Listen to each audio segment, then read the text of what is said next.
बात हो रही है एंटीलिया केस की, जिसमें सचिन वाजे के रोल को लेकर रहस्य गहराता जा रहा है। हर दिन नए खुलासे हो रहे हैं, नए राज बेनकाब हो रहे हैं और अब सामने आया है कि सचिन वाजे की 3 कंपनीज के साथ कनेक्शन था। वो तीनों में डायरेक्टर थे।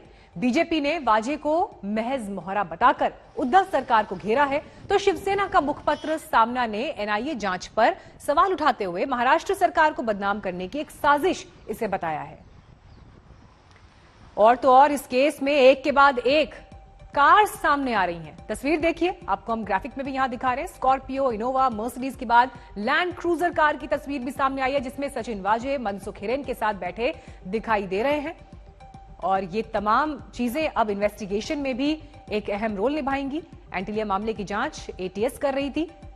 दरअसल सामना में ये लेख छपा है। आनन फानन में ये जांच एनआईए को सौंपी गई है। शिवसेना के मुखपत्र में ये लिखा गया है, ये सिर्फ महाराष्ट्र सरकार को बदनाम करने के लिए किया गया है। इस मामले में आतंकवाद का ना होना और फिर भी एनआईए का जांच करना, आखिर ये क्या मामला है?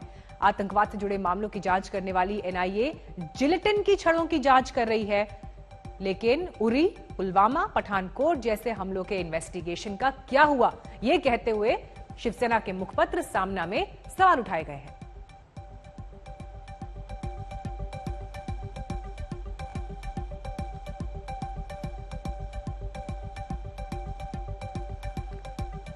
और ये तस्वीरें आप देखिए, जिस बात का जिक्र हम कह रहे थे कि कैसे एक के बाद एक कार्स की जो एंट्री हो रही है इन्वेस्टिगेशन में। लग्जरी कार्स, पहले स्कॉर्पियो, फिर इनोवा, उसके बाद मर्सिडीज, लैंड क्रूजर, और गाड़ी में बैठे हुए सचिन वाजे दिखाई दे रहे हैं मनसुख के साथ। और इसीलिए इन्वेस्टिगेशन में कई तरह की शंकाएं अलग अलग पक्षों की तरफ से जाहिर भी की जा रही हैं। और शिवसेना ने तो आज जो मुखपत्र है सामना, उसमें सीधे सीधे एनआईए को यह केस सौंपे जाने पर सवाल उठा दिया है कि एनआईए उन केसेस का इन्वेस्टिगेशन करती है जो आतंकवाद से जुड़े हैं। और ऐसे में एंटीलिया केस को क्या आतंकवाद के दायरे में लाया जा रहा है, इसे कहते हुए शिवसेना के मुखपत्र में सवाल उठाए गए और तुलना कर दी गई पुलवामा, पठानकोट, उरी जैसे हमलों की कि आखिर उन हमलों में क्या हुआ। और यही वजह है कि एक तरफ मुखपत्र में आप ये लेख छपा हुआ देख रहे हैं जिसमें शिवसेना सवाल उठा रही है, तो दूसरी तरफ बीजेपी के अलग आरोप है। लेकिन इन्हीं आरोप प्रत्यारोपों को अब जरा सुनिए क्या दोनों पक्षों ने एक दूसरे पर कहा। जांच एनआईए और एटीएस कर रही है और बहुत ही प्रोफेशनली कर रही है। ये जांच में जो भी बातें आगे आएंगी वो हिसाब से कार्रवाई की जाएगी, नंबर 1।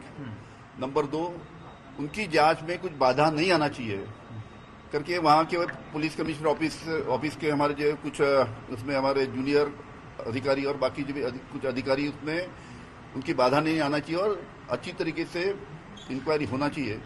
उसके लिए माननीय परमवीर सिंह साहब को वहां से हटाया गया। 2020 में 19 के अंत में जब शिवसेना की सरकार, उद्धव ठाकरे जी की सरकार आई, तो फिर एक बार सचिन वाजे को वापस लाने का प्रयास शुरू हुआ। और जैसे ही मार्च में कोरोना आया, तो उसके बाद कोरोना का बहाना बनाकर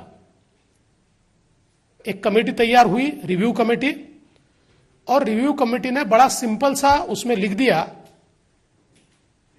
कि चूंकि कोरोना में हमको अधिकारियों की आवश्यकता है, हमारे कई अधिकारी बीमार पड़ रहे हैं, इसलिए हम सचिन वाजे को वापस लेते हैं। क्या अनिल देशमुख जी का इशारा ये शिवसेना की ओर है कि शिवसेना की ओर से बहुत बड़ी गलतियां हुई है? किसकी ओर उनका इशारा है? इन दोनों दलों का आपसी मनमुटाव, इनका आपसी संघर्ष, उसी के कारण कानून व्यवस्था बिगड़ी हुई है। और ऐसे कौन से कारण हैं कि 22 दिन बीत जाने के बाद भी पूरी की पूरी सरकार वाजे गैंग को बचाने की पीछे पड़ी है? इन बातों का जवाब शिवसेना को, महाराष्ट्र की सरकार को देना होगा। देखिए, हर अफसर का एक बॉस होता है और वो होता है सरकार। ये फडणवीस साहब को मालूम है, सरकार ही बॉस होती है। जो सरकार सत्ता पे बैठती है, बहुमत वाली सरकार होती है, वो प्रशासन की बॉस होती है। क्या बॉसेस की बात करते हो? जब आप थे मुख्यमंत्री तो आप भी पॉलिटिकल बॉस थे सरकार के। उस वक्त परमवीर सिंह साहब हमारे जो है वो थाने के कमिश्नर थे, आपने उसकी अपॉइंटमेंट की थी, तो आप भी बॉस थे उस वक्त उसके।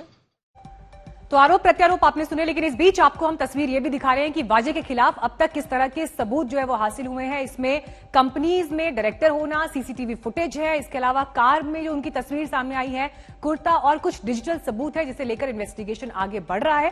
हालांकि इस बीच शिवसेना ने अपने मुखपत्र सामना में अहम सवाल उठाए हैं कि आखिर एनआईए को यह जांच सौंपने का क्या मतलब है, क्या इस मामले को आतंकवाद से जोड़कर देखा जा रहा है। हमारे साथ मुंबई से इस वक्त जुड़ गए हैं मुस्तफा शेख। मुस्तफा, कहां तक अभी इन्वेस्टिगेशन पहुंचा है और आज के दिन में क्या अहम होने वाला है?